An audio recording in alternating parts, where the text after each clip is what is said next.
Scott, we're heading to Hidden Depths.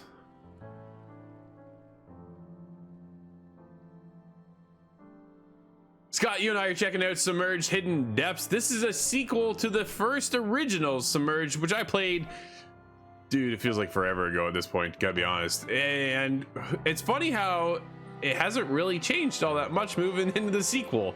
I feel like I'm still playing Submerged 1.5 moving forward, and I was kind of disappointed. I'm gonna be honest, man. This isn't exactly the innovation going into a sequel that I was really hoping for.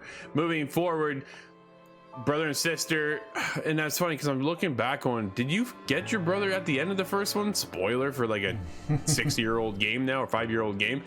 And if I do recall correctly, that is how it goes, and it starts right off after that, and it's your brother and sister. You're much older now.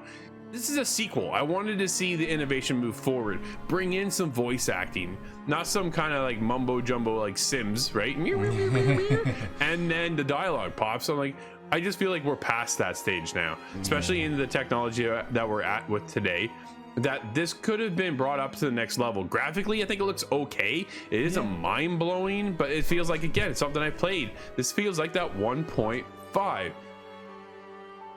I found it to be, well, quite repetitive off of the start. So what you're doing is you're trying to find these little nexus, and you can grab this item and bring it to that nexus, and that's what clears that area up, and it turns more lush. All these little hollowed kind of people around kind of plant-like people. They don't really spring to life, but they kind of are cleansed, and that's a bit satisfying. But when you go to actually get through this nexus, it's a bit of a bit of a lackluster kind of adventure, because you're taking this boat around, and I thought that was an interesting part of it.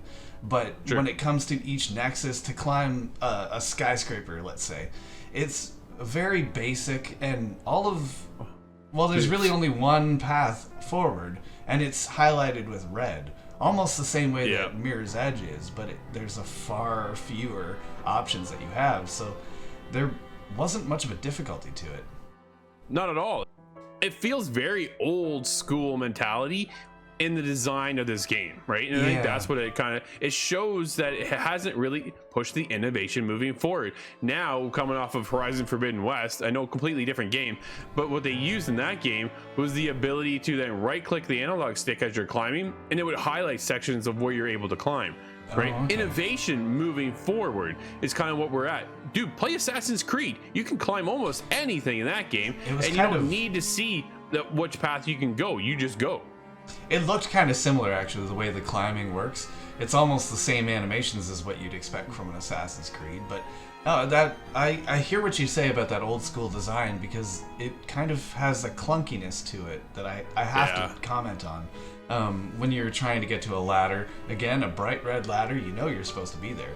But if you don't approach it completely face on, sometimes it gets hung up and your character kind of gets stuck, and that wasn't so good. And I had another experience, because you have to bring this, call it a seed, you have to bring that to the Nexus to purify it, and I'm gonna try and hit an elevator, but I'm on the wrong side of the switch, so I just watched the elevator rise into nothing for no reason. That was just a little bit frustrating, because when something simple like this, I think, okay, well, I'll go fast, I'll speed run it. Yeah. And it just wasn't really open for that. It's just one pace. It is, what in my reflection of the game, it is a chilled out experience where you sit back, relax, and just kind of go out and discover the world and unlock certain areas, and it's all about exploration. But the exploration isn't really having the point of driving me to go explore more. I'm like, okay, there's a boat upgrade over here, there's a landmark over here, there's a part where you climb up so you can like an outlook post, and you can clear out the area and you kind of look around the map kind of thing. Oh, kind of hitting that Ubisoft open world feeling, actually, where you're almost going hunting for upgrades and towers, but it's not as exciting, populated. No, it is quite a decently large map, so it's not like this game is generally small, but it just doesn't have a whole lot of variation across everything that I've played so far.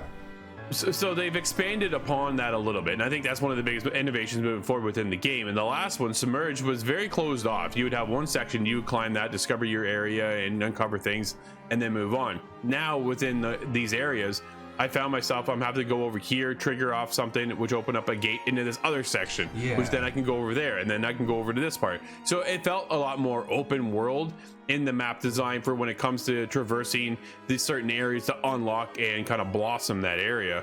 So they have expanded on that, but overall, Scott, again, it feels like Submerge 1.5.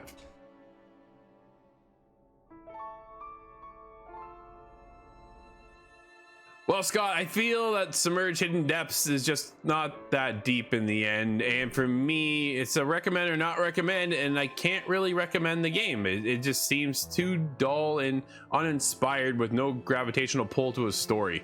For me, buddy, it just doesn't cut it. What about you? Yeah, I definitely hear what you're saying, and I mentioned the emotionality. It just kind of wasn't there. I wanted a little bit of more difficulty, but again, it just wasn't very complicated, and it never really varied off of its first kind of core exercise. So that one is unfortunate. I can't recommend this one.